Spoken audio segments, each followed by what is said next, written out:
Marhaban bikum, ohacho minasan. Kali ini kita lanjut lagi bahas cerita Blue Archive dan mohon maaf agak delay karena sempat demam dari hari Selasa. Ya, tapi kalian juga kan udah terbiasa ya nungguin update berbulan-bulan, jadi nggak akan heran lagi. Oke lah, langsung aja kita mulai.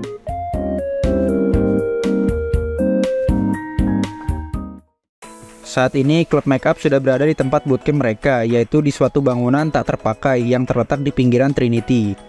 Awalnya Hanako mengira kalau tempatnya akan kosong dan mereka harus tidur di lantai. Tapi ternyata bangunannya cukup luas dan nyaman, sehingga mereka tidak jadi untuk tidur telanjang di lantai. Ya, gue nggak tahu kenapa murid satu ini pikiran telanjang mulu, tapi ya kita abaikan aja basa-basi musim ini. Hifumi kemudian ngejelasin kalau klub makeup akan tinggal di ruangan tersebut selama seminggu untuk belajar. Saat itu dia sadar kalau Azusa tidak terlihat. Ternyata Azusa baru saja memeriksa wilayah sekitar tempat mereka untuk jaga-jaga dari kejadian tidak terduga. Azusa bahkan udah nyiapin beberapa ranjau. Hifumi kemudian mengingatkan Azusa kalau mereka datang hanya untuk belajar, bukan untuk perang. Dalam seminggu ini klub makeup akan belajar demi menghadapi ujian kedua. Bangunan di tempat mereka juga punya cukup banyak fasilitas seperti gym, kolam renang, hingga dapur. Sensei juga akan menemani mereka selama di sana dan siap dimintai bantuan kapan saja. Sensei juga disediakan ruangan sendiri untuk tidur, walaupun sebelumnya dia sempat ditawari untuk satu ruangan dengan para muridnya. Ya, tolong info loker jadi sensei. Sebelum mereka mulai belajar, Hanako mengingatkan mereka semua untuk melakukan satu hal, yaitu bersih-bersih ruangan. Jika ruangan bersih, tubuh akan sehat, sehingga pikiran juga akan sehat. Ya, Masya Allah sekali ini Hanako, tumben kamu waras. Mereka semua pun memulai membersihkan bangunan tersebut, mulai dari halaman depan, lorong, lobi, hingga tempat tidur. Semua ruangan telah mereka bersihkan, tapi ada satu tempat yang belum tersentuh, yaitu kolam renang. Mereka tidak ada rencana untuk memakai kolam renang, sehingga mereka tidak membersihkannya. Hanako yang melihat kolam renang berukuran besar, tidak terisi dengan air, dan sepi dari orang-orang, menurutnya terasa aneh. Setelah mendengar perkataan Hanako, Hifumi juga ikut merasakannya. Pada umumnya kolam renang memang terisi dengan air dan dikelilingi oleh keceriaan banyak orang. Tapi akhir seperti ini tidak bisa dihindari. Vanitas vanitatum, itulah kebenaran dunia menurut Azusa. Istilah yang Azusa pakai bisa berarti semua hal adalah sia-sia, yang merupakan peribahasa kuno. Ya, nanti gue coba buat short video untuk jelasin kenapa Azusa pakai istilah ini. Meskipun gitu, Hanako kemudian muncul dengan ide briliannya, yaitu untuk berenang dan bermain air bersama. Mereka bisa mulai belajar besok karena hari ini mereka sudah kerja keras dan perlu istirahat. Mereka pun setuju untuk membersihkan kolam renang dan pergi mengganti baju. Disinilah pola pikir Hanako yang di luar Nurul diperlihatkan. Ketika waktunya menggunakan baju renang, Hanako malah memakai seragam biasa. Ya, nggak penting lah ya, suka-suka Hanako. Mereka pun mulai membersihkan kolam renang dan mengisinya dengan air. Artinya di sini agak berbahaya, jadi gue sensor supaya nggak kena telepon KPAI. Malam hari pun tiba, sayangnya mereka baru saja selesai membersihkan dan mengisi kolam renang dengan air, sehingga mereka tidak bisa menikmati kolam renang yang sudah mereka bersihkan. Mereka pun pergi tidur dan Sensei kembali ke ruangannya. Setibanya di ruangan, Sensei kepikiran dengan perkataan Nagisa. Sampai kemudian ada seseorang yang mengetuk pintu ruangannya, yang ternyata adalah Hifumi. Hifumi di sini curhat karena mikirin banyak hal dan dia berterima kasih pada Sensei untuk hari ini. Di sini kita tahu kalau murid lain tidak tahu kalau mereka semua bisa dikeluarkan jika gagal pada ujian ketiga. Yang tahu soal itu hanya Sensei dan Hifumi. Sensei bertanya terkait tugas yang diberikan Nagisa pada Hifumi, terutama soal pengkhianat Trinity. Hifumi kemudian cerita saat dirinya ngobrol dengan Nagisa. Hifumi memang diperintahkan untuk menemukan pengkhianat. Apapun hasil ujiannya, Hifumi hanya perlu mencari informasi sebanyak mungkin. Hifumi dipilih karena punya hubungan dengan Sale. Pengkhianat itu tidak akan bebas bergerak jika ada kehadiran Sensei di klub makeup. Sensei ibarat tutup tempat sampah agar sampah yang ada di dalam klub makeup tidak mudah kabur. Hifumi awalnya nolak karena nggak bisa ngelakuin hal yang Nagisa minta. Tapi Nagisa ngingetin Hifumi kalau nggak ada pilihan lain.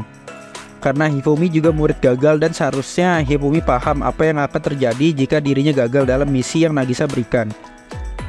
Sensei sadar kalau Nagisa juga sedang memanfaatkan Hifumi. Hifumi nggak percaya kalau ada pengkhianat di antara mereka, apalagi setelah hal yang mereka lalui bersama. Sensei coba menenangkan Hifumi kalau dia tidak perlu mencurigai siapapun dan Sensei akan mengatasi semua masalah itu dengan cara yang Hifumi harapkan. Sementara itu di lobi, Azusa melihat Hanako yang berada di sana dan menanyakan hal yang sedang Hanako lakukan. Hanako bertanya balik, kenapa Azusa juga belum tidur. Azusa ternyata sedang meronda karena udah cukup tidur. Walaupun sebenarnya dia nggak bisa tidur di tempat baru. Azusa ngasih tahu Hanako kalau dirinya nggak perlu khawatir, karena Azusa udah terbiasa latihan gak tidur selama 5 hari. Selain itu, Azusa juga bisa ngerti bahwa mereka masih merasa tidak nyaman di tempat baru, makanya Hanako dan Hifumi keluar malam-malam. Jadinya Azusa ngeronda demi mereka. Dan begitulah malam pertama mereka saat bootcamp. Pagi harinya, kegiatan mereka pun dimulai. Hifumi punya pengumuman kalau mereka akan mengadakan tryout untuk mengukur kapasitas mereka saat ini. Hifumi sudah bergadang semalaman dengan sensei untuk membuat soal berdasarkan ujian tahun sebelumnya. Hifumi berharap mereka bisa mendapatkan nilai minimal 60 supaya bisa lulus.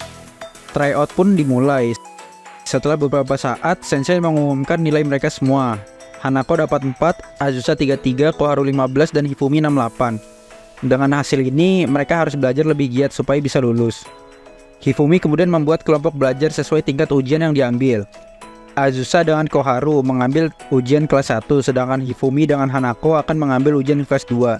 Hifumi akan berjuang agar mereka semua bisa lulus, karena hanya itu yang bisa dia lakukan untuk saat ini sebagai ketua klub make up. Hifumi juga punya hadiah untuk anggota yang dapat nilai bagus, yaitu beberapa boneka dari series terkenal Momo Friend. Oh, ternyata boneka yang dipegang oleh studinya Azusa itu dari sini ya. Hanako di sini sama sekali nggak tertarik karena dia baru pertama kali dengar soal Momo Friend. Di lain sisi, Koharu malah terlihat kesal karena bentuk dan namanya aneh-aneh. Ditambah bawa barang kayak gitu ke sekolah sangat dilarang. Satu-satunya yang tertarik dengan hadiah Hifumi cuma Azusa. Setidaknya dengan usaha Hifumi itu ada Azusa yang mulai termotivasi untuk belajar. Azusa terlihat sangat serius dalam belajar. Dia juga banyak bertanya ke Koharu karena mereka belajar materi yang sama. Koharu sempat nggak bisa jawab pertanyaan Azusa. Jadi dia coba ambil buku referensi untuk lihat soal sejenis. Tapi buku yang diambil Koharu malah buku Ica-Ica taktis. Ya, mungkin dari sini meme bandar buat Koharu muncul. Koharu sih ngakunya buku itu bukan miliknya, tapi di sini jadi kesempatan Hanako untuk jahilin Koharu sampai Koharu hampir nangis. Ya, parah juga nih Hanako. Koharu jelasin kalau buku itu adalah barang sitaan yang gak sengaja terbawa saat dia bertugas. Setelah diingat, Hanako pernah dengar soal rumor perpustakaan bawah tanah yang berisi buku terlarang yang disita oleh JTF.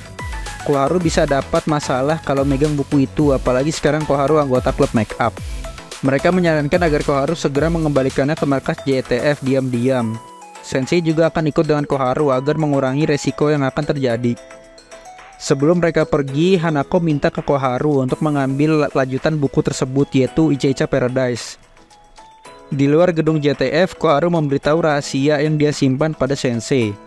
Koharu sebenarnya adalah mata-mata yang dikirim untuk mengawasi perkembangan klub make up. Sensei menanyakan orang yang memberikan tugas itu ke Koharu, dan orang itu adalah Hasumi selaku wakil ketua JTF. Di atas Hasumi masih ada lagi ketua JTF, yaitu Surugi, yang jarang sekali bertemu orang lain. Intinya dia mau nunjukin kalau dirinya itu nggak beneran bodoh, ya walaupun Sensei masih agak ragu soal kebodohannya. Koharu memberitahu rahasia ini karena dia percaya pada Sensei. Mereka pun masuk ke tempat JTF. Awalnya di sana kosong, tapi kemudian Hasumi datang menyambut mereka. Hasumi mengingatkan Koharu kalau dia tidak boleh kembali sebelum nilainya membaik.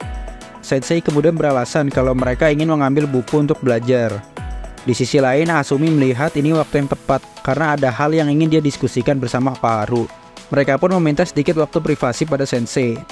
Sensei yang berada di ruangan lain mendengar sedikit pembicaraan mereka. Terdengar Hasumi yang meminta sesuatu pada Koharu. Tapi Koharu nampaknya tidak bisa menyanggupi permintaan tersebut.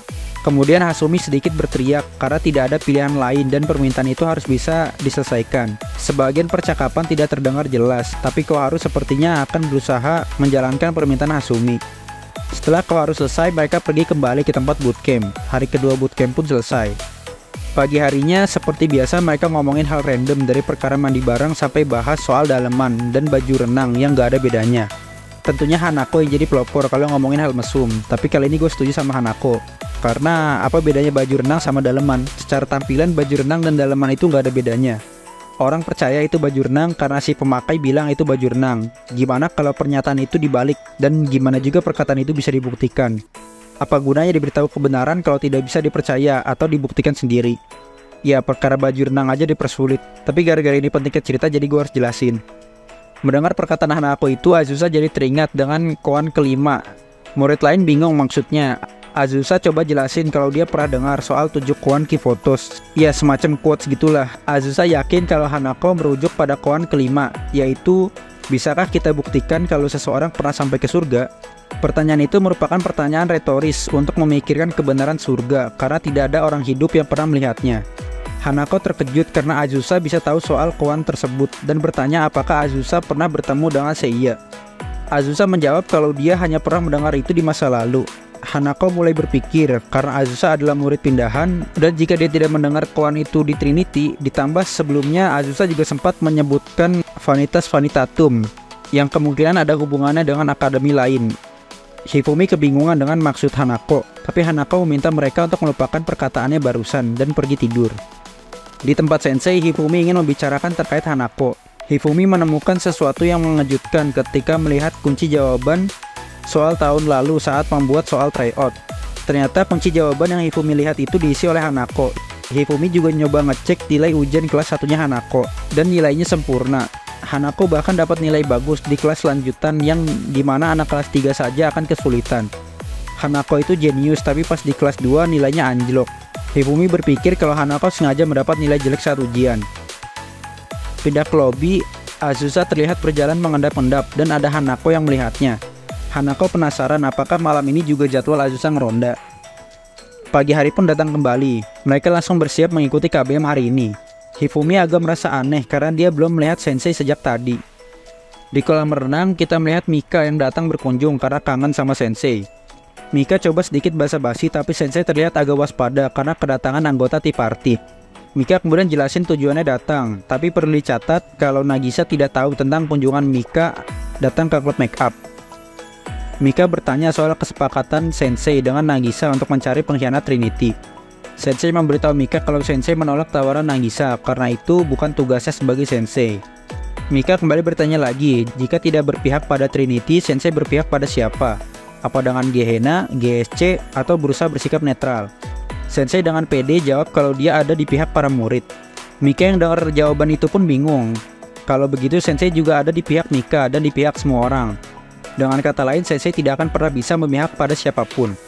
Maka dari itu, Mika coba menawarkan tawaran lain. Mika akan memberitahu siapa murid pengkhianat yang dicari Nagisa. Pada kenyataannya, situasi kali ini lebih rumit dari yang terlihat. Gak sopan buat Mika jika hanya melihat Sensei dikendalikan oleh Nagisa. Mika juga ngasih tahu kalau dirinya lah yang punya ide untuk jadiin Sensei sebagai pembimbing klub makeup. Awalnya Nagisa nolak ide itu karena rasanya mau bazir minta bantuan Sensei untuk hal seperti ini. Tapi Mika mau orang yang tidak berasal dari Gehenna maupun Trinity untuk tugas ini. Sedangkan untuk murid pengkhianat di klub makeup, murid itu adalah Azusa. Azusa sering tidak hadir ke Trinity dan dia awalnya juga adalah murid sekolah Arius yang telah lama memisahkan diri dari kesatuan Trinity atau Trinity Union. Mungkin kata murid agak kurang pas, karena belajar tidak pernah jadi bagian dalam hidup Azusa. Sensei menanyakan alasan Mika memberitahu informasi itu. Mika langsung pada intinya kalau Mika ingin agar Sensei melindungi Azusa. Oke, segitu dulu ya guys. Sampai sini kalau kita lihat dalam Tea Party sendiri ada perbedaan pendapat antara Mika sama Nagisa. Kalau aku sih tentu akan menyelamatkan Azusa dengan seluruh kemampuan. Semoga aja Sensei juga akan begitu. Oke lah, syukran narakom maratanu video salim. Makasih sudah nonton dan sampai jumpa di video selanjutnya.